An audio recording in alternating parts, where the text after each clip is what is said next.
रोज रोज रुटी परोटा भात ना खेते इচ্ছে হলে এক কৌটো চাল দিয়েই এই রকম হালকা ফুলকা নাস্তা বা জলখাবার খুব সহজেই বানিয়ে ফেলা যায়। অনেক সময় আমরা ভাবি সকালবেলার জলখাবারটা কি বানাবো বা বাচ্চাদের টিফিনে কি দেব। তো এরকম সফট নরম তুলতুলে এরকম জলখাবার খুব সহজেই বানিয়ে ফেলা যায়। আর তার সাথে আজকে বানাবো আমি সুপার টেস্টি একটা চাটনি, যেটা এর সাথে খেতে দুর্দান্ত লাগে। চলো বানানো তাহলে শুরু করা যাক। আমি অস্মিতা, সবাইকে ওয়েলকাম অস্মিতাস করায়। তো এর জন্য প্রথমেই আমাদের লাগবে চাল। তো এখানে যে কোনো চাল নিলেই হবে, আতপ চাল, সেদ্ধ চাল, যে কোনো চাল নেওয়া যাবে। তো আমি এখানে আতপ চালই নিয়ে নিয়েছি 1 কৌটোর মতো। তো সেটাকে একটা এরকম কোনো বড় বাটিতে আগে নিয়ে নেব, নিয়ে এটাকে খুব ভালো করে 2 থেকে 3 বার চালটাকে ধুয়ে নেব। যেমন আমরা বাড়িতে নর্মাল চাল ধুই ঠিক ওইভাবেই চালটাকে আমরা ধুয়ে নেব। এবার জলটাকে পরিষ্কার করে জলটাকে চেঞ্জ করে এবারে ঢাকা দিয়ে এটাকে কমপক্ষে 4 ঘন্টা, আর চাইলে পরে এটা সারা রাত ভিজিয়ে রাখা যেতে পারে, তাহলে পরে এর ফলটা আরও ভালো হবে। এটাকে এবার ভিজতে দিয়ে বাদবাকি কাজগুলো আমরা করে নেব। তো নিয়ে নিলাম একটা মিক্সি জার, তাতে নিয়ে নিলাম কিছুটা নারকেল কুচি, ছোট ছোট পিস করে কেটে নিয়েছি। নিয়ে নিলাম রোস্টেড ছোলা ভাজা যাকে বলে, আর নিয়ে নিলাম ধনেপাতা কুচি, নুন নিয়ে নিলাম স্বাদ মতো, আর একটা লেবুর হাফ অংশটা কেটে তার রসটা খুব ভালো করে এখানে চিপে নেব। চাইলে পরে এখানে দইও দেওয়া যেতে পারে টক ভাবটা আনার জন্য। তো এবারে এর মধ্যে নিয়ে নেব কিছুটা পরিমাণ জল, যেহেতু নারকেল আছে না, তো পেস্টটা করার জন্য একটু জল দরকার।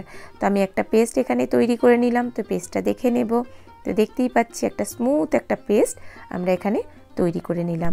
পেস্টের কালারটাই দেখতেই পাচ্ছি কতটা অ্যাট্রাকটিভ হয়েছে। এবার এর মধ্যে একটু ঝাল ভাব আনার জন্য আমি একটু ছোট ছোট করে কাঁচা লঙ্কা এইভাবে কেটে দিলাম। ঝালের ক্ষেত্রে কারো প্রবলেম থাকলে পরে একদম এটা স্কিপ করা যেতে পারে। তো এটাকে এইভাবে এখন রেখে দিয়ে আমরা যে চালটাকে ভিজিয়ে রেখেছিলাম সেটা প্রায় 7 থেকে 8 ঘন্টা পর আমি এটাকে নিয়ে এলাম। এটা অনেকটাই ফুলে গেছে এবং নরমও হয়ে গেছে। তো এরকম একটা মিক্সি জার নিয়ে নিলাম। জারের মধ্যে যে চালটা ছিল সেই চালটাকে আমরা এর মধ্যে নিয়ে নেব। নিয়ে একটা স্মুথ একটা পেস্ট এখানে তৈরি করে নিতে হবে। তো আমরা পেস্টটা তৈরি করে নিলাম। এবারে আমরা দেখে নেব যে পেস্টটা কেমন তৈরি করব। সুজি যেরকম হয় না একটু দানা দানা থাকে, ঠিক ওরকম পেস্টটা এখানে তৈরি করে নিতে হবে। খুব বেশি মিহি আমরা এখানে পেস্টটা তৈরি করব না। তো এরকম বড় একটা মিক্সিং বোল বা বাটিতে আমরা নামিয়ে নেব। আর এটা এখন অনেকটাই ঘন আছে, তো তার জন্য মিক্সি জারটাকেই একটু ধুয়ে আমি জলটা একটু নিয়ে নিলাম। এবারে নিয়ে নিলাম সুজি, মোটা যে সুজিটা হয় সেই সুজিটাই কিন্তু এখানে লাগবে। তো এখানে হাফ কাপেরও একটু কম নিয়ে নিলাম সুজি, দিয়ে একসাথে সবগুলোকে খুব ভালো করে এটাকে মিশিয়ে নিতে হবে। তো আমি প্রথমে একটা উইক্স দিয়ে এটাকে মিশিয়ে নিচ্ছি। চাইলে পরে বাড়িতে স্পুন হাতা যাই হোক না কেন দিয়ে ভালো করে মিক্সড করে নেব। এবার সুজি যেহেতু আছে এটাকে কিছুক্ষণের জন্য আমি রেস্টে রেখে দিলাম। তো 10 মিনিট পর এটাকে আমি নিয়ে এসেছি। তো এটা আবারও খুব ভালো করে চামচ দিয়ে মিক্সটা করে নিতে হবে। আর এর কনসিস্টেন্সিটা দেখে নেব, ঠিক এরকমই কনসিস্টেন্সি এখানে রাখতে হবে। খুব এবারে এটাকে একটু রেখে দিয়ে এর মধ্যে নিয়ে নেব কিছুটা তড়কা। তো তার জন্য বসিয়ে দিলাম একটা তড়কা প্যান, বা যে কোনো ফ্রাইং প্যান বসালেই হবে। তাতে নিয়ে নিলাম তেল, 1 চামচ নিয়ে নিলাম কালো সর্ষে, একটু নিয়ে নিলাম হিং, নিয়ে নিলাম 1 চামচের মতো ছোলার ডাল, 1 চামচের মতো বিউলির ডাল, দুটো নিয়ে নিলাম কাঁচা লঙ্কা।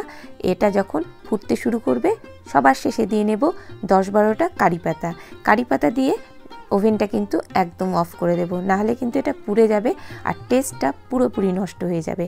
তো এইভাবেই ঘুরিয়ে ঘুরিয়ে এটাকে একটু ফ্রাই করে নিলাম। নিয়ে আমরা যে ব্যাটারটা তৈরি করে রেখেছিলাম চাল এবং সুজির, সেটা এর মধ্যে দিয়ে দেব। অল্প অল্প করে দিতে থাকবো, পুরোটাই কিন্তু এখানে আমরা দিব না। আর বাদ বাকিটা আমরা রেখে দিলাম, পরবর্তীতে আমরা যে চাটনিটা রেডি করে রেখেছি তার মধ্যে দিয়ে দেব। এবার তরকাটা দিয়ে খুব ভালো করে একসাথে মিশিয়ে নিলাম। এবার বাদবাকি যে তরকাটা ছিল, আমরা যে চাটনিটাকে রেডি করে রেখেছিলাম, সেই চাটনির মধ্যে তরকাটাকে এই অবস্থাতে দিয়ে দিলাম। দিয়ে এটাকেও তাই খুব ভালো করে মিশিয়ে নেব। আর এটা খেতে এত ভালো হয়, দারুণ লাগে। একবার এটা অবশ্যই ট্রাই করে দেখতে পারো। এবারে এরকম একটা ছড়ানো ডিশ বা থালা বাড়িতে যাই থাকুক না কেন নেওয়া যেতে পারে। এছাড়াও যে কেক মোল্ড আছে সেই কেক মোল্ডের মধ্যেও এটা করা যেতে পারে। এর মধ্যে কয়েক ফোঁটা আমি ঘি নিয়ে নিলাম, নিয়ে একটা ব্রাশ দিয়ে ভালো করে চারপাশটা লাগিয়ে নিলাম। তো আমাদের থালাটা রেডি হয়ে গেল। এবারে ওভেনে বসিয়ে দিলাম একটা বড় সাইজের কোনো কড়াই, এবং তার মধ্যে নিয়ে নিলাম কিছুটা জল। আমি এখানে 1/2 লিটারের মতো জল নিয়ে নিয়েছি। একটা এরকম স্ট্যান্ড বসিয়ে দিলাম, একটা ঢাকা দিয়ে দিলাম, জলটাকে ফুটতে রেখে দিলাম। এবারে আমরা যে ব্যাটারটাকে রেডি করে রেখেছিলাম সেই ব্যাটারটার মধ্যে এবার দিয়ে নেব একটা ইনো। আর এখানে চাইলে পরে ইনো ছাড়াও খাওয়ার সোডা যেটা হয় সেটাও দেওয়া যেতে পারে, তবে সেক্ষেত্রে এর সাথে কিন্তু দইটা মেশাতে হবে, না হলে পরে সেই ফার্মেন্টেশনটা আসবে না। তো আজকে আমি ইনো দিয়ে এটা করছি। তো ইনোটা দেওয়ার পরে না খুব ভালো করে এটাকে মিশিয়ে নিতে হবে একদম হালকা হাতে, যাতে করে যে এয়ারটা তৈরি হলো সেই এয়ারটা যেন নষ্ট না হয়। এবার যে থালাটা রেডি করে রেখেছিলাম সেই থালাটার মধ্যে আমরা যে ব্যাটারটা তৈরি করলাম আস্তে করে এর মধ্যে ঢেলে দেব, দিয়ে কয়েকবার এরকম ট্যাপ ট্যাপ করে নেব, তাহলে ভেতরের এয়ারটাও বেরিয়ে যাবে। এবারে দেখে নেব যে জলটা কী অবস্থায় আছে। তো জলটা ফুটতে শুরু করে দিয়েছে। তো আস্তে করে খুব সাবধানে আমরা এই থালাটাকে এই স্ট্যান্ডের উপরে আস্তে করে বসিয়ে দেব, দিয়ে এবারে ঢাকা দিয়ে দেব। 7 থেকে 8 মিনিট এভাবেই ঢাকা দিয়ে রান্নাটা করে নিতে হবে। তো 7-8 মিনিট পর আমরা দেখতেই পাচ্ছি যেটা কতটা ফুলে গেছে, ওপর থেকে দেখে বোঝাই যাচ্ছে যেটা পুরোপুরি সেদ্ধ হয়ে গেছে। তো এই অবস্থাতে আমরা একটু ঠান্ডা করে নেব, তারপর এটাকে আমরা নামিয়ে নেব। আর এখনও হালকা হালকা গরম আছে, তো সেই অবস্থাতেই আমি এটাকে নামিয়ে নিলাম। আর দেখতেই পাচ্ছি কিচ্ছু করতে হলো না, জাস্ট আলগা হয়ে উঠে চলে এলো। এবার এটাকে এই থালাটাতেই আমি ছোট ছোট পিস করে কেটে নেব। তো আমি এখানে ট্রায়াঙ্গুলার শেপ করে কেটে নিচ্ছি। কাটাটা যে যেরকম চাও সেরকম কাটতে পারো।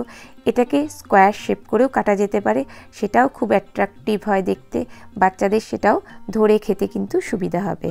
তো যেমন ইচ্ছে তেমন এখানে কাটা যেতে পারে। তো আমি এই সমস্ত পিসগুলোকেই কেটে নিলাম।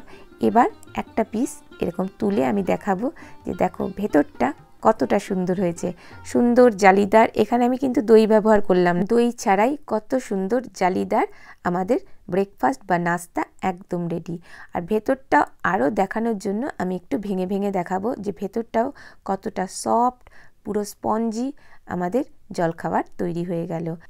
যদি সকালবেলায় খুব তাড়া থাকে তাহলে আগের দিন রাত্রিবেলায় ব্যাটারটা আমরা তৈরি করে রেখে দিতে পারি, আর সকালবেলায় যখন আমরা বানাবো ঠিক সেই মুহূর্তে ইনোটা আমরা ব্যবহার করতে পারি।